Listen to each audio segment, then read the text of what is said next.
The Fire Within by Krista Lacy. We're now on page 195, Writer's Block.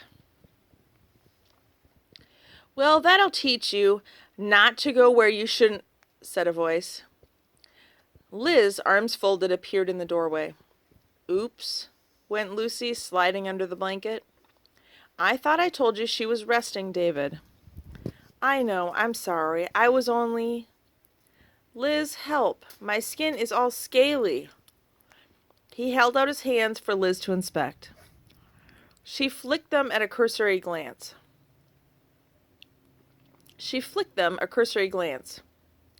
Let me look, said Lucy, sitting up. You stay there, Liz scolded. I'll have a word with you in a moment. I'm sure David didn't get up here by chance. Lucy shrank back, protesting loudly. Shouldn't we call a doctor? David gulped.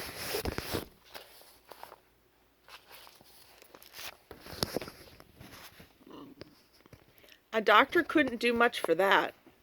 David blinked in panic. You mean normal people can't be cured? I'm going to turn into a dragon? What's he going on about, said Lucy, wrinkling her nose. This, sighed Liz. She licked a finger and pressed it into David's palm. The scales lifted off with ease. She switched on the room light and showed him the result.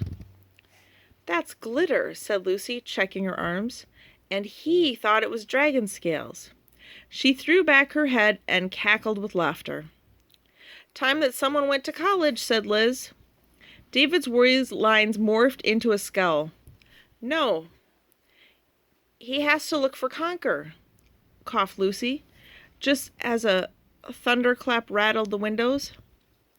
Well, he'd better wear a good pair of boots, said Liz. David frowned and parted the curtains. Rain was bouncing off the rooftops. It hammered on the trash cans and overflowed the gutters. It pelted the windows and swamped the drains. David watched it from the kitchen window. There was no going to college in a downpour like this, and certainly no hope of searching for Conker. He clomped off to his room and shut himself inside. It was lunchtime before he emerged. Liz was in the kitchen preparing a salad. The tenant tramped in and yanked the fridge open. He swigged a drink from a carton of juice, banged it back, and slammed the fridge shut. Is it me? Said Liz, shaking drops of water from some lettuce. Or do I sense an atmosphere around you today? It's the weather, David grumbled, sinking into a chair. Can't get anything done. Liz glanced through the window, the rain still teeming. The weather doesn't stop you from doing homework, does it? I did my work, David said glumly. It's all about weather fronts anyway.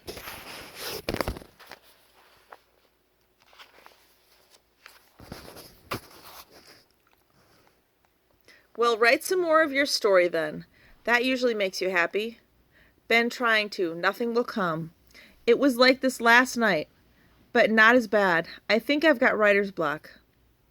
Lovely, Liz muttered, grating a carrot. One with dragonpox, the other with writer's block. But it was going so well last week, I can't understand what I'm doing wrong. I'm right at the exciting part where Snigger is going to get Conker to the nut box. But whenever I start, I just get stuck. I can't get a single good idea. Liz blew a wayward curl off her brow. Isn't Gadzooks any help? Pfft, went David. He deserted me. Don't be silly. A special dragon wouldn't do that. Well, how else do you explain his pencil breaking? Liz gave him a quizzical look. Last night when I was stuck with my chapter, I closed my eyes and imagined him writing, and he ground his pencil till the tips snapped off. I tried again just now, and he threw down his pad and disappeared in a puff of green smoke. Oh dear, Liz sighed. That's really unruly. What have you done to upset him? Nothing, said David, as if the suggestion was ludicrous anyway. Liz frowned and shook her head. Well, we can't have dragons having tantrums. Something needs to be done about that. I banished him to the bookcase, David muttered. Down the hall the doorbell rang. Liz reached for a towel and wiped her hands. Well, that's not right, punishing him. He loves that window. He wouldn't like being stuck in a dark corner. Liz, he's made of clay, David sighed. He doesn't know the difference between a bookcase and a windowsill. Elizabeth Pennycettle bristled noticeably.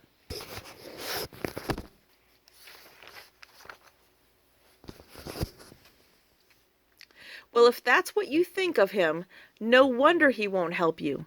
She took off her apron and went to the door. David buried his face in his hands. I'm living in a madhouse, he told himself. I'm living with people who get dragonpox and think clay things enjoy a garden view. What am I doing here? Oh, yes, said Liz down the hall. Step in for a minute. You must be soaked. Thank you, a female voice replied. David slid his hands away from his eyes.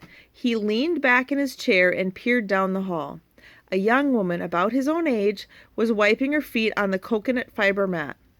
Her caramel-colored, thigh-length jacket was damp with several patches of rain. Her dark green tights looked uncomfortably clammy. The small umbrella she was fighting to close was dripping water all over the carpet. She sneezed, and the sudden jerk of her head made her look up and catch sight of David. She blushed and offered him a little smile. David forced himself to grimace back. What a time to be collecting these, Liz said, opening the envelope from the wildlife hospital. She rifled through her purse. David, have you got any change? David rose from his seat and ambled down the hall. The visitor shifted her weight to one hip, angling one knee across the other. David glanced at her ID badge. Wildlife volunteer. He raised his eyes and had a good look at her. She was tall and slim, with copper blonde hair that framed her plain but attractive face. Her eyes had a gentle, inquisitive look, as if everything she saw were slightly unfocused. She coughed uncertainly and flicked her head. A raindrop glistened on her strong, dark eyebrows. David delved into his pocket for coins. Well done, said Liz, and tipped his hand so that every last coin poured into the envelope. Liz, that's all I've... He's very giving, Liz said, sealing the flap.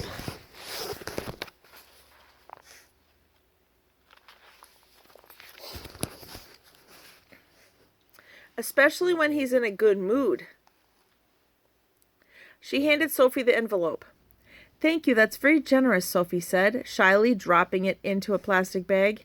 David sighed in defeat and pushed his hands into his pockets. It sounds like a very good cause, said Liz. It is, said Sophie, glad to have the chance to justify David's grand donation. We take care of lots of sick animals in the hospital. Badgers, birds... Squirrels, said a husky voice. Do you take care of them? Lucy was sitting in the middle of the stairs. Yes, said Sophie, smiling at her. Any kind of wildlife. There's an injured squirrel in our garden, said Liz. Sophie's gray eyes flicked with interest. Lucy clomped downstairs to stand by her mom. His name is Conker, and he can't see well.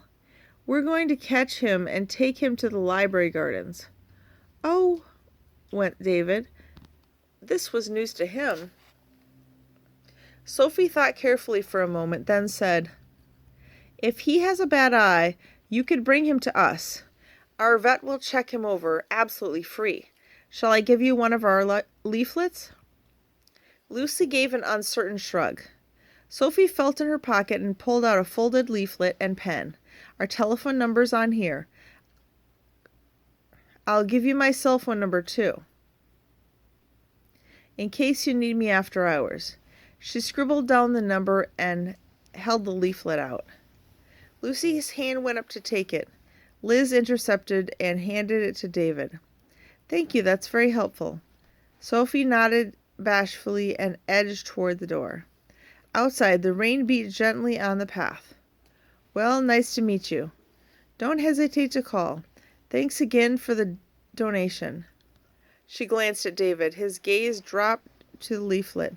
Bye, Sophie whispered, and turned up her collar. Liz had all but closed the door when David blurted, Are they intelligent? Squirrels, I mean? Sophie paused on the step. She said.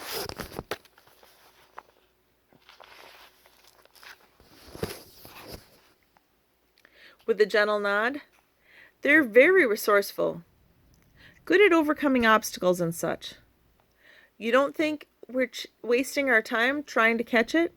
Sophie tilted her head. A dolphin-shaped earring scraped the collar of her coat. No, she said, in a voice that was little more than a murmur. You're doing it because you care about him, aren't you? There was silence then. Lucy bit her lip. Call if you need me, Sophie said again, and this time, with a click of her umbrella, she was gone. I like her, said Lucy as Liz closed the door. Yes, said Liz, she's very unassuming. Lovely smile, too. Didn't you think so, David? She's got interesting eyebrows, he said. He likes her, sniffed Susie. He likes her, sniffed Lucy. Can I look at the leaflet? Liz guided her back to the stairs. No, let David study it first. Now that he's met someone from the wildlife hospital, I'm sure he'll want to ask for advice. On all sorts of things. Now come on, madame. Back to bed. You're supposed to be resting, remember? Lucy pouted and stomped up the stairs. As David turned to go, Liz tapped him on the shoulder. Make up with him, David. Who? Your dragon, that's who. If you want his spark to stay lit, you have to love him, remember? David pulled a face and dragged off to his room. He went straight to the bookcase and crouched beside Gadzooks. All right, I'm sorry. I love you. Really. He heard on the dragon's snout and polished it. There. Don't get that every day. Come on, vacation's over. And he reached out and picked Gadzooks up off the shelf and returned him safely to the windowsill to look out over the garden once more.